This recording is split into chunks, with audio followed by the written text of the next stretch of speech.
ప్రేక్షకులందరూ నమస్కారం. ఈరోజు మన స్టూడియోలో ప్రముఖ ఆధ్యాత్మికవేత్త ఆస్ట్రాలజర్ ముల్లపూడి సత్యనారాయణమూర్తి గారు ఉన్నారు. గురుగారితో మాట్లాడేద్దాం. నమస్కారం గురు. నమస్కారం మణికంఠ. గురుగారు, గత సుదీర్ఘ కాలంగా వినకూడని విషయాలు వింటున్నాము, చూడకూడని సంఘటనలు ఏవైతే ఉన్నాయో చూస్తున్నాము. రీసెంట్గా మనం చూస్తున్నాం ఈ అఘోరి తల్లి కూతురు సంబంధం అన్నారు, కట్ చేస్తే పెళ్లి చేసుకున్నారు, పిల్లల్లో కూడా కంటా ఉంటున్నారు. అలాగే ఉత్తరప్రదేశ్ సంగతి తీసుకుందాం, అల్లుడేమో అత్తగారితో లేచిపోయాడు. ఏంటివన్నీ చూస్తుంటే మరి కలియుగాంతం దగ్గరలో ఉన్నట్లు అనిపిస్తుంది. ఏమంటారు గురుగారు దీని గురించి? ఇదే కలియుగాంతం అంటే ఇదే పోతులూరు వీరబ్రహ్మేంద్ర స్వాముల వారు చెప్పింది. యుగాంతం అనగానే మన అందరం ఏమనుకుంటాం? నీళ్లు సముద్రాలు పొంగిపోయి, సునామీలు వచ్చేసి, పర్వతాలు పేలిపోయి, పైనుంచి శకలాల భూమిని కొట్టేసి పేలిపోయడాలు, మనుషులు చచ్చిపోవడాలు, వరల్డ్ వార్లు ఇలా ఊహించుకుంటాం. ఇది వరల్డ్ వారే నాయన. ఇది ఎలాగా?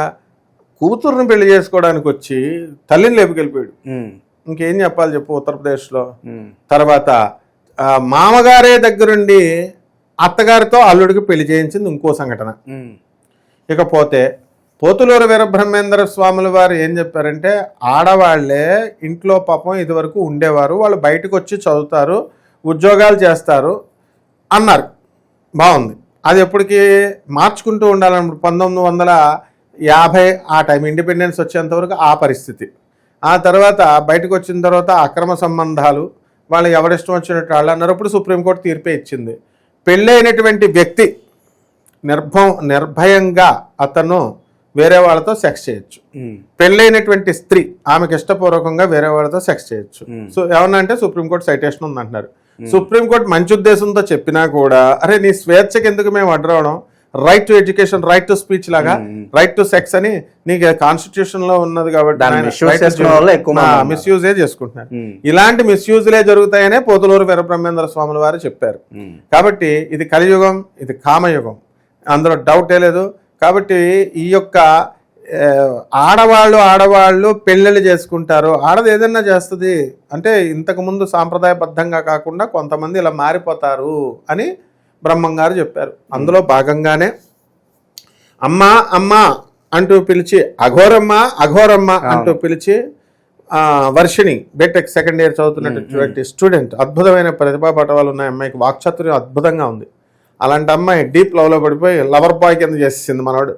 ముసిముసి నవ్వులు పార పళ్ళతో నవ్వుతుంటే అందరూ భయపడి చేస్తున్నారు. మొత్తం రెండు సుదీర్ఘకాలంగా తెలంగాణని, తెలుగు ప్రజల్ని, ఆంధ్ర తెలుగు ప్రజల్ని భయపెట్టినటువంటి తన సుందర మనోహర రూపంతో అఘోరి శ్రీనివాస్ భయపెడుతున్నాడు అనమాట పారపళ్ళతో. ఇవన్నీ కూడా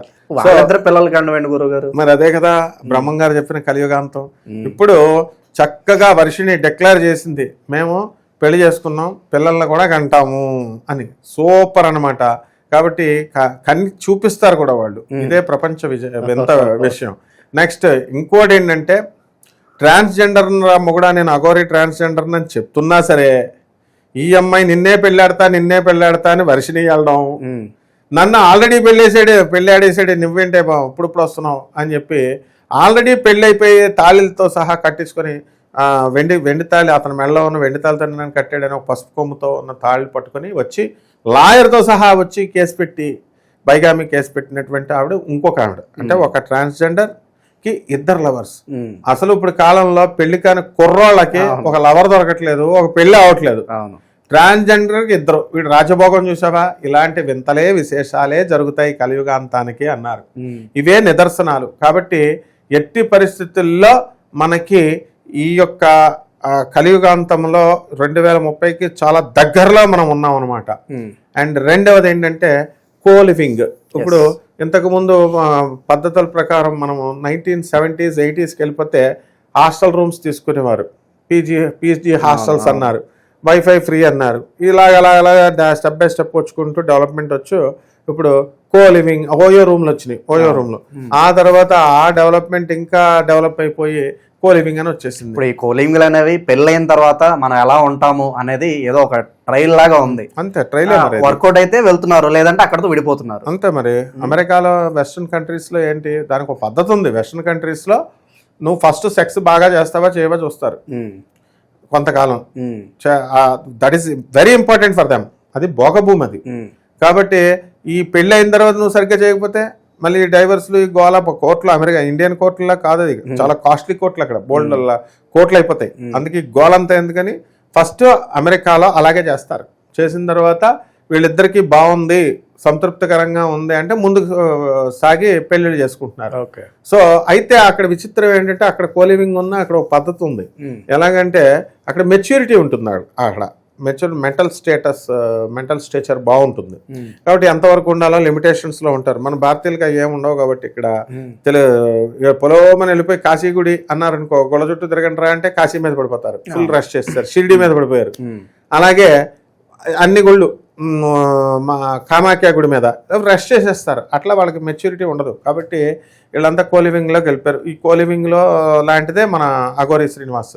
కోలివింగ్లో ఆడదే ఇంతకుముందు రూమ్స్లో గెస్ట్ హౌస్లో ఆడవాళ్ళు పడుకోవచ్చు, లేదా మగవాళ్ళు పడుకోవచ్చు, కలిసి బతుకుతారు. ఇప్పుడు కోలివింగ్ ఆడదే మగవాడు కలుస్తున్నారు.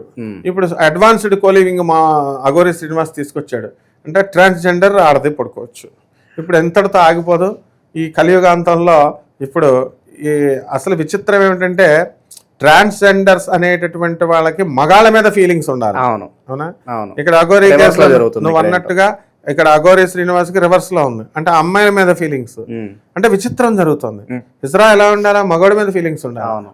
ఈ కేసు ఏంటి మరి, ఇజ్రా అని చెప్తున్నాడు, ఆడవాళ్ళు లేపుకెళ్ళిపోతున్నాడు. కాబట్టి అంటే అతి త్వరలో మగవాళ్ళు లేపుకెళ్ళిపోయినా కూడా ఏమీ ఆశ్చర్యపడట్లేదు. ఆడికి అవసరం లేదంటున్నాడు, నేను మగవాళ్ళని కేర్ చేయను, నేను మగవాళ్ళకి ట్రైనింగ్ ఓన్లీ లేడీస్ అంటున్నాడు 11 మందిని. కాబట్టి ఇదొక వింత. అంటే కలియుగాంతములో పోతులూరు వీరబ్రహ్మేంద్ర స్వాముల వారు కలియుగాంతానికి చెప్పిన వింతలు, మిరాకిల్స్ అంటే ఇవే. అంతేగాని ప్రతి మనిషి ఏమనుకుంటాడు, కలియుగాంతం అనగానే పర్వతాలు పేలిపోవడాలు, సినిమాలు అలా చూపించబట్టి లయం జరిగిపోవడం, బ్రహ్మాండం జరిగిపోవడం, నీళ్లు ముంచేయడం, ఈ జరగవు. ఒకళ్ళొకళ్ళు లేపుకెళ్ళిపోవడాలు, ఒకళ్ళొకళ్ళు ఎవడిష్టం వచ్చినట్టు వాళ్ళు బెదిరించేసుకోవడాలు, వెళ్ళిపోవడాలు, డబ్బాశో పేరాశో ఏదో ఒక ఆశతో మోరల్ ఎథిక్స్ వాల్యూస్ అన్ని కూడా త్రొంగలోకి తొక్కేసి ఎవరిష్టం వచ్చినట్టు వాళ్ళు చేసుకోవడమే కలియుగాంతానికి. ఇది గతంలో కూడా ఉంది, 1950 ఇండిపెండెన్స్ అప్పుడు కూడా ఉంది. అయితే అది కాలక్రమేణా మనకి వచ్చేసి ఇలా ముందుకు వచ్చేస్తూ ఉంది. ఇప్పుడు ఒక ప్రముఖ జాతీయ నాయకుడు మనకి, ఆయన ఫారెన్ సెక్రటరీ తాగేవాడు. గాంధీ మహాత్ముడు వచ్చి అడిగాడు, ఏమని, మనం విదేశీ ఉద్యమం చేస్తున్నాం, మనం ఇవన్నీ విదేశీ వస్తువులను కాల్చేస్తున్నాం అంటే ఆయనకి గాంధీ గారు ఎదురు చెప్పలేడు. ఆయనకి అంత జలసా పురుషుడు ఆయన. కాబట్టి ఆయన ఏమన్నాడు, నేను కూడా కాల్చేస్తున్నాను, సిగరెట్ కాలుస్తున్నాడు ఫారెన్ సిగరెట్, నేను కూడా కాలుస్తున్నాను మహాత్మా గాంధీ, ఇదిగా ఫారెన్ సిగరెట్. మీరేమో అంటే అందరూ బట్టలేసి ఇలా కాలుస్తున్నారు, ఇక్కడ పోగులేసేసి అందరూ విదేశీ వస్తువులను అందులో పడేస్తున్నారు, ఆయన నేను తగలబెడుతున్నాను అంటాడు అనమాట. అలా ఉంది. అలాగే చక్కగా ఈ ఎంతో మందికి అక్రమ సంబంధాలు ఉన్నాయని చెప్పేసి ఎప్పటి నుంచో ఉన్నాయి. అవేమి పెద్ద కొత్త విషయం కాదు. మనిషి అన్న తర్వాత కామం ఉంటది, కామం అన్న తర్వాత క్రమ సంబంధాలు ఉంటాయి. మనం వీడియో రూపంగా చెప్తే చాలా మంది మనోభావాలు అంటే ఉన్నవాళ్ళు ఇప్పుడు బూడిద గుమ్మడికాయ ఎదురా అంటే భుజాలు తడుముకుంటారు, ఉన్న వాళ్ళకే రోషం వస్తుంది. ఇదేమన్నా కలియుగాంతమురా అని కలియుగాంతంలో పోతులూరు వీరబ్రహ్మేంద్ర స్వామి వారు చెప్పారు, మీరు అవి మానేసి ధర్మంగా ఉండండి నాయన, ఇంకా బతికేది మనం తక్కువ కాలం, మంచి దాన ధర్మాలు అవి చేసుకుంటారు అంటే మనల్నే బాధపడిపోయి మనోభావాలా తొక్క భావాలా మనకే నీతులు చెప్తే ఇక్కడ ఎవరు అఘోరి శ్రీనివాస్ గారు బెస్ట్ అనమాట వీళ్ళందరికంటే కూడా. ఆడు చేయాలనుకున్నది ఆ నిజమైన అఘోరికి డెఫినేషన్ మార్చేసాడు. ఆడు ఏం చేస్తున్నాడు, అఘోరి అంటే సాక్రిఫైస్ అన్నాడు, త్యాగం అన్నాడు. ఎక్కడ త్యాగం చేశాడు, శివరుద్రస్వామి ఏమన్నాడు, ఈడు లింగాన్ని త్యాగం చేసేస్తాడు, శివయ్యకి ఇచ్చేసాను అన్నాడు. ఎక్కడ ఈడ మొత్తం అమ్మాయిలు తెచ్చుకుంటున్నాడు అన్నాడు. కరెక్ట్ ఆయన అన్నది. నెక్స్ట్ రెండవది త్యాగం అని ఆ శివయ్యకి అడిగితే త్యాగం అఘోరి అన్నాడు. త్యాగం మరి ఇప్పుడు వర్షం చెయ్యి, వాళ్ళ అమ్మ నాన్న దగ్గర పంపు, అక్కడ త్యాగ బుద్ధి లేదు. నేను మోసబుద్ధి కపట బుద్ధి వాడినేమో అంటే ఎగ్జాంపుల్ చెప్తున్నాం. మనం యోని పూజలు చేస్తామని పూజలు కలియుగాంతంలో ఏం పూజలు ఉంటాయరా అంటే దేవుడి పూజలు పోయే. ఏం పూజలు అయ్యి, యోని పూజలు, మటన్ చికెన్ పూజలు, తర్వాత తంత్ర పూజలు, మైథునాలు, పంచమకారాలు, ఇవి బాగా ఇవవుతాయి. కాబట్టి ఈ పిచ్చి జనం అఘోరి ఏమన్నా అమ్మాయిని వశం చేస్తాడా అండి, ఏమన్నా వశీకరణం చేస్తాడా అంటే అది కాదు చేసింది. సినిమాటిక్ గా ఊహించుకోవడం కావచ్చు, అలాంటి వినడం జనాలు ఇష్టపడుతున్నారు. అసలు కలిపురుషుడు ఎప్పుడో పుట్టేశాడు. కలిపురుషుడు పరీక్షిత్ మహారాజు కిరీటంలో నుంచి కిరీటం ఏ రోజున, ఇప్పుడు పరీక్షిత్ మహారాజు ఉన్నాడండి, ఆయన్ని ధర్మరాజు కిరీటం పెట్టుకోవద్దురా బాబు అని చెప్పాడు, వాళ్ళ మనవడే కదా, ఆయన పెట్టుకోలేదు. ఒక రోజున వేటకెళ్తున్నప్పుడు కిరీటం పెట్టుకున్నాడు అంతే. కలిపురుషుడికి అప్పుడు దాకా పోస్టింగ్ ఆర్డర్ ఇచ్చాడు బ్రహ్మదేవుడు, కానీ జాయినింగ్ సీట్ అవ్వడానికి సీట్ ఎక్కడ ఖాళీ లేదు. ఇప్పుడు కిరీటం పెట్టగానే వెంటనే కలిపురుషుడు దూరేసి పరీక్షిత్ ఎవరిలో దూరేశాడు? పరీక్షిత్ మహారాజులోనే దూరేసి అహంకారం వచ్చేసింది. నీళ్ళు అడిగాడు అక్కడ తపస్సు చేసుకుంటున్న ఋషిని, ఆయనేమో కళ్ళు తెరవడు, పాపం తపస్సులో ఉన్నాడు. వెంటనే అక్కడ చచ్చిపోయిన పాము, కలి ప్రభావం వల్ల చచ్చిపోయిన పామును ఆయన మెళ్ళ వేసి వెళ్ళిపోతాడు. అక్కడే కలి ప్రారంభం. అలాగా ఈ అఘోరి శ్రీనివాస్ ఏంటంటే కలిపురుషుడికి వశమైపోయాడు ఆల్రెడీ. ఇప్పుడు కలి ఎవరో కాదు, కలిపురుషుడే అనమాట మన అఘోరి శ్రీనివాసే. కాబట్టి ఆ రోజున ద్వాపర యుగంలో ఎవరు కలిపురుషుడు ఎవరిని పట్టుకున్నాడు? దుర్యోధన రూపంలో వచ్చాడు. ఇప్పుడు ఫేక్ గురువులు, ఫేక్ దాదాలు, ఫేక్ బాబాలు, ఫేక్ ప్రవచనకారులు, ఫేక్ మంత్రగాళ్ళు వస్తారన్నారు. నిజమైనటువంటి వాస్తవమైనటువంటి యథార్థమైనటువంటి జ్ఞానాన్ని ఎవరైతే బోధిస్తారో ఇది ఎవరు ప్రజలు రిసీవ్ చేసుకోరని బ్రహ్మం గారు చెప్పారు. ఇదే కలియుగాంతం. ఇప్పుడు దొంగ బాబాలు, దొంగ స్వామీజీలు వీళ్ళు చెప్తున్నాయి అంటారనమాట దొంగ మంత్రగాళ్ళు. ఇప్పుడు అఘోరిదే సామ్రాజ్యం, వాడిదే రాజ్యం. ఇప్పుడు నా స్టూడెంట్స్కి పాపము సాఫ్ట్వేర్ ఇంజనీర్లుగా ఉన్న వాళ్ళు పెళ్ళాలు దొరకట్లే. పంతులు గారి వృత్తిలో ఉన్న వాళ్ళకి అందరికీ తెలిసిందే ఇందులో రహస్యం ఉంది. పంతులు గారి వృత్తిలో స్మార్థం చేసుకుని పంతులు గారి వృత్తిలో ఉన్న వాళ్ళని సాఫ్ట్వేర్ అబ్బాయిలని నేను చేసుకుంటాం, మేము మిమ్మల్ని పెళ్లి చేసుకొని పెళ్లిళ్ళు కావట్లే బ్రాహ్మణ పిల్లలకి. అటువంటిది ఇక్కడ ఏం జరిగింది?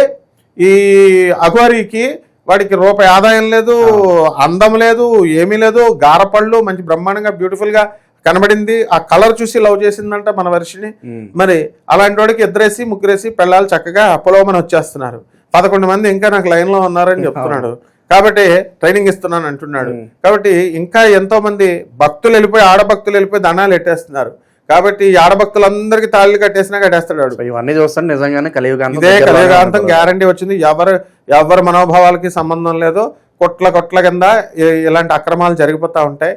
కరోనా వచ్చినప్పుడు ఏం చేశారు? అలా అరే బాబు చచ్చిపోతాం రా మనం, బీ కేర్ఫుల్ అంటే ఒప్పుకోవట్లేదు జనాలు, చావుకి యాక్సెప్ట్ లేదు. ఇలా లేచిపోవడాలు అయితే యాక్సెప్ట్. పని పాట మానేసి పోతులూరు వీరబ్రహ్మేంద్ర స్వామి వారు మళ్ళీ ఇంకోటి కూడా చెప్పారు, నీ కుటుంబ విషయాల్లో నీది ఆలోచించుకోకుండా బయట మహా ఇంట్రెస్ట్ ఉంటది అన్నారు. ప్రతి వర్డ్కి కూడా 2 వారాల నుంచి నువ్వు చూడు లక్షలు వెళ్ళిపోతున్నాయి ఒక విఐపి లాగా. మరి అందుకే బిగ్ బాస్ షో కూడా అందుకే గురుగారు అంత క్రేజ్ వచ్చింది. అందుకే జనాలకి ఎదుటి వాళ్ళ జీవితాల్లో ఏం చూడాలంటే చాలా అవును. అందుకనే ఇలాంటివన్నీ వస్తాయి. ఇదే కలియుగాంతం. కాబట్టి మన ప్రేక్షకులకి ఏంటంటే మనం ఇందు మూలంగా తెలియజేసేది కలియుగాంతం అంటే పేలుళ్ళు సినిమాల్లో సినిమా ట్రాఫిక్స్ నాయన అలాంటివి ఉండవు. మనుషుల్లో కొంతమంది పర్సెంట్ మన కరోనా వచ్చినట్టు కొట్టుకుపోతూ ఉంటుంది. రోగాలు వచ్చినప్పుడు మలేరియా, ప్లేగ్ వ్యాధి, కరోనా, క్యాన్సర్ వ్యాధులు ఇలా పోతా ఉంటారు. ఇంకా పెరుగుతాయి అన్నమాట రోగాలు. ఇంకా 82 వైరస్లు వస్తాయని మన గురువు గారు యోగి ప్రభాకర్, హిమాలయ ప్రభాకర్ గారు చెప్పారు, క్లియర్ గా చెప్పారు. ఇంకా 82 వైరస్లు వస్తాయి, రోగాలు వస్తాయి. ఇవన్నీ బ్రహ్మం గారు చెప్పినయే. భవిష్యమాలిక గురించి ఆయన చెప్తున్నారు. ఆ భవిష్యమాలిక కాశీనాథ్ మహారాజ్ గారు వస్తేనే మనం అన్నమయపురంలో శోభారాజు గారి దగ్గర చెప్తేనే మనల్ని జనాలు అయిపోయి డైజెస్ట్ చేసుకోలేకపోతున్నారు. కానీ ఖచ్చితంగా ఇదే కలియుగాంతం. కాబట్టి ప్రత్యేకించి జరిగేది ఏది లేదు. గుట్టల కింద 82 రోగాలు ఇంకా రెడీగా ఉన్నాయి, వైరస్లు ఆ ప్రమాదంలో ఉన్నాయి. ఇలాంటి ఎథికల్ వాల్యూస్ ఉండవు. ఈ ఒకరి 3-4 పెళ్లి చేసుకున్నా ఏం కంగారు పడక్కర్లేదు. మొత్తం మీద హ్యాపీ లైఫ్ లీడ్ చేస్తున్నాడు. ఆ కారు ఒకటి పెట్టుకున్నాడు చక్కగా, దానికి పెట్రోల్ ఓడిపోతున్నాడో తెలియదు, పుర్రలు ఎట్టుకుంటున్నాడు, బుర్రమని వెళ్ళిపోతున్నాడు ఆయన. కలియుగాంతం గురించి మాకు కళ్ళ కట్టినట్టు వివరించారు గురుగారు. ధన్యవాదాలు.